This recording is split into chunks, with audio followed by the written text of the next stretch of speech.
본 채널은 인문학에서 널리 잘 알려진 명저서들의 내용을 자세하게 살펴보는 컨텐츠로서 구독자 및 시청자 여러분들의 변함없는 관심과 사랑으로 유지되고 있습니다. 구독과 좋아요, 알림 설정 그리고 후원은 운영자의 컨텐츠 제작에 큰 힘이 됩니다. 안녕하세요. 오늘은 헤르만 헤세의 작품 시다르타에 대해서 자세하게 생각해보는 시간을 가지도록 하겠습니다. 헤르만 헤세의 시다르타는 인도 철학과 불교적 사상을 바탕으로 삶과 깨달음의 본질을 탐구한 철학적 소설입니다. 먼저 저자인 헤르만 헤세는 1877년부터 1962년까지 생존하였던 독일 태생의 소설가이자 시인으로 20세기 문학을 대표하는 작가 중 한 명입니다. 그는 개인의 내면적 갈등과 영적 성장을 탐구하는 작품들로 유명하며 특히 동양 철학과 서구적 개인주의를 결합한 작품 세계를 구축했습니다. 그의 주요 작품으로는 이 작품 시다르타와 데미안, 유리알 유이 등이 있으며 그의 작품은 인간의 자아, 실현과 정신적 성장에 대한 깊은 성찰을 담고 있습니다. 그는 1946년 노벨 문학상을 수상하기도 하였습니다. 헤세는 젊은 시절 겪은 내적 갈등과 정신적 위기를 바탕으로 동양 철학과 서구 심리학을 융합한 독창적인 문학 세계를 만들어냈으며 오늘날까지 전 세계적으로 사랑받고 있습니다. 특히 이 작품 시다르타는 20세기 초 혼란한 사회적 맥락 속에서 개인적 구원과 영적 성장에 대한 대안을 모색한 결과물로 인간 존재의 의미를 다룬 헤세의 가장 대표적인 작품 중 하나로 손꼽힙니다. 이 작품은 주인공 시다르타의 여정을 통해 외적 세계와 내적 세계의 조화를 이루는 과정과 자기 발견의 필연성을 조명합니다. 시다르타는 자신의 내적 위기와 영적 탐구의 산물로서 삶과 깨달음의 본질을 탐구한 작품입니다. 동양 철학과 인도 여행에서 얻은 영감을 바탕으로 헤세는 이 작품을 통해 인간이 진정한 자아를 발견하고 삶의 조화를 이루는 과정을 표현하고자 했습니다. 이제부터 그의 작품 시다르타에 대해서 자세하게 살펴보겠습니다. 1. 작품 배경과 저자 헤르만 헤세의 철학. 헤르만 헤세의 생애와 동양 철학. 헤르만 헤세는 20세기 초 서구 문학계에서 독창적인 사상과 문학적 성취를 이룩한 인물입니다. 그의 작품은 종종 개인적이고 영적인 주제를 다루었는데 이는 그의 개인적 경험과 깊은 연관이 있습니다. 특히 시다르타는 헤세가 동양 철학에 심취했던 시기에 쓰였습니다. 1911년 그는 인도를 여행하며 불교와 힌두교의 가르침을 접했고 이러한 체험은 이 작품의 철학적 토대가 되었습니다. 당시 서구 사회는 동양 사상에 대해 큰 관심을 보이고 있었고 헤세의 작품은 이 흐름 속에서 탄생했습니다. 작품의 시대적 배경. 헤르만 헤세는 1911년 인도 여행을 통해 불교, 힌두교, 요가 등의 가르침을 접하였습니다. 당시 그는 개인적 위기와 정신적 혼란 속에 있었으며 이는 동양 철학과의 만남을 통해 내적 구원을 찾으려는 계기가 되었습니다. 특히 불교의 영기설과 힌두교의 자아, 탐구 사상은 그의 사유에 깊은 영향을 미쳤으며 이는 시다르타의 철학적 토대를 형성하였습니다. 불교의 영기설은 모든 현상은 독립적으로 존재하지 않고 상호 의존하며 원인과 조건에 따라 발생한다는 가르침입니다. 즉, 이것이 있으므로 저것이 있다는 식으로 모든 것은 서로 연결되어 있고 변화하는 관계 속에서 존재한다는 것입니다.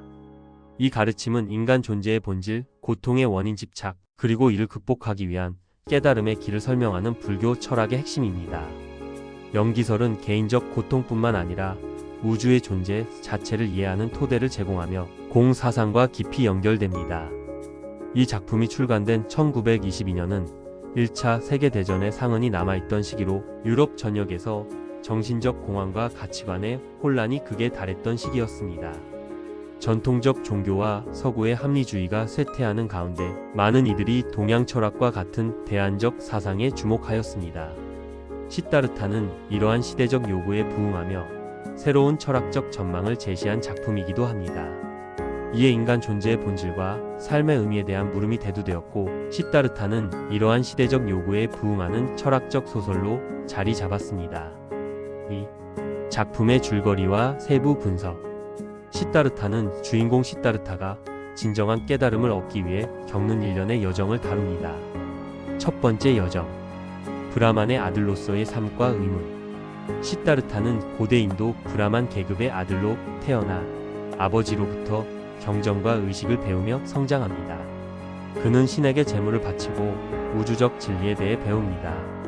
주변 사람들은 그의 지혜와 명상을 존경하지만 시다르타는 점차 이러한 가르침이 진정한 깨달음을 주지 못한다고 느낍니다.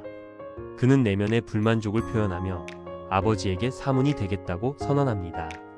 여기서 사문은 불교 및 인도 철학에서 속세를 떠나 출가하여 수행과 수련에 전념하는 사람을 뜻합니다. 특히 불교에서는 깨달음을 추구하기 위해 금욕적 생활을 실천하며 탐욕과 집착을 버리고 진리를 탐구하는 수행자를 지칭합니다. 사문은 불교 승려뿐 아니라 힌두교, 자이나교 등 다양한 종교적 맥락에서도 출가, 수행자를 포괄하는 용어로 사용되기도 합니다. 아버지는 처음에는 사문이 되겠다는 그의 결정을 반대하지만 결국 시다르타의 결의에 굴복하고 맙니다.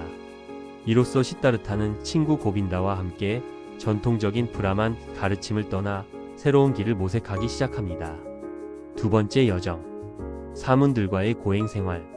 시다르타와 고빈다는 사문들과 함께 금욕적이고 고행적인 생활을 시작합니다. 그는 음식과 의복을 포기하며 극도의 고통 속에서 정신적 깨달음을 추구합니다.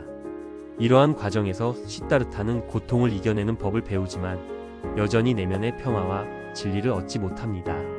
사문 생활의 한계를 느낀 그는 친구 고빈다와 함께 고타마 부처를 찾아가게 됩니다. 세 번째 여정. 고타마 부처와의 만남. 시다르타는 고타마 부처의 가르침과 평온한 존재를 목격하며 깊은 감명을 받습니다. 그는 고타마 부처의 가르침이 논리적이고 완벽하다고 인정하지만 깨달음은 가르침이나 교리가 아니라 각자의 경험에서 비롯된다고 믿습니다.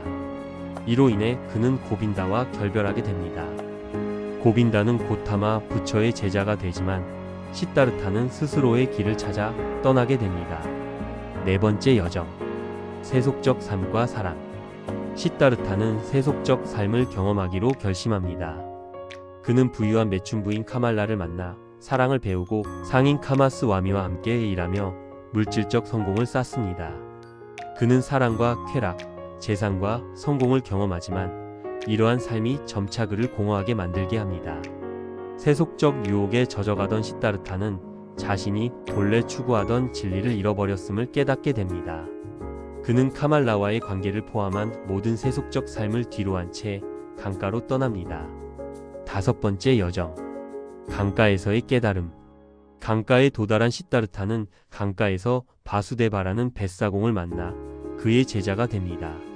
바수데바는 그에게 강을 통해 삶의 진리를 깨닫는 법을 가르칩니다. 여기서 강은 끊임없이 흐르지만 동시에 모든 것을 품고 있다는 점에서 시간의 상대성과 영속성을 상징합니다.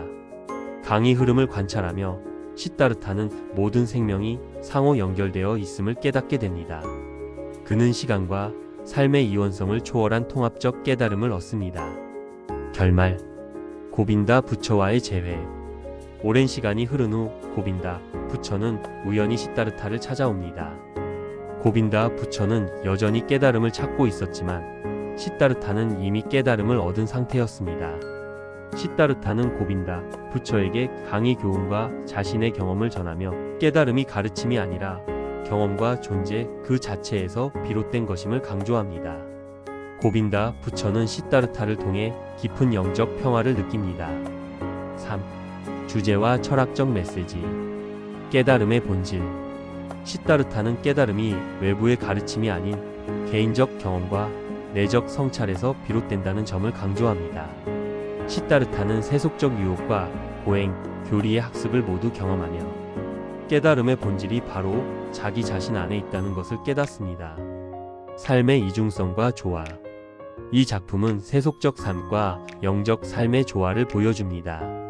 시다르타는 사랑, 성공, 고통, 실패를 모두 경험하며 이 모든 것이 깨달음의 필수적이었다고 결론짓습니다. 시간과 영속성. 강은 영속성과 변화의 상징으로 모든 존재가 시간과 공간을 초월한 하나의 전체임을 상징합니다. 이는 불교의 영기설과 힌두교의 윤회 사상을 반영하는 것입니다. 4. 문학적 기법과 구조 분석. 상징적 기법. 작품에서 강은 가장 중요한 상징입니다. 강은 끊임없이 흐르지만 본질적으로 변하지 않는 영원성을 나타냅니다. 이외에도 나무, 새, 자연적 요소들은 철학적 메시지를 전달하는 데 사용되는 것입니다. 대칭적 구성. 시다르타의 여정은 전통적 종교, 세속적 삶, 초월적 깨달음이라는 3단 구성을 이룹니다. 이는 서구 문학의 구조적 규범과 동양 사상의 순환적 세계관을 결합한 형태라 할 수 있습니다. 이제 마무리를 해보겠습니다. 헤르만 헤세의 시다르타는 개인적 성찰과 영적 성장이라는 보편적 주제를 동양 철학의 맥락 속에서 심도 깊게 탐구한 작품입니다. 이 작품은 깨달음의 본질이 외부로부터 주어진 것이 아니라 경험과 내적 탐구를 통해 획득되는 것임을 역설합니다. 시다르타는 고행과 세속적 성공, 사랑, 그리고 자연 속에서의 성찰을 통해 자신만의 깨달음에 이르렀으며, 이는 모든 경험이 서로 연결되어 있음을 깨닫는 과정을 의미합니다. 이로써 세속적 삶과 영적 추구가 단절된 것이 아니라 상호 보완적으로 연결되어 있음을 보여줍니다.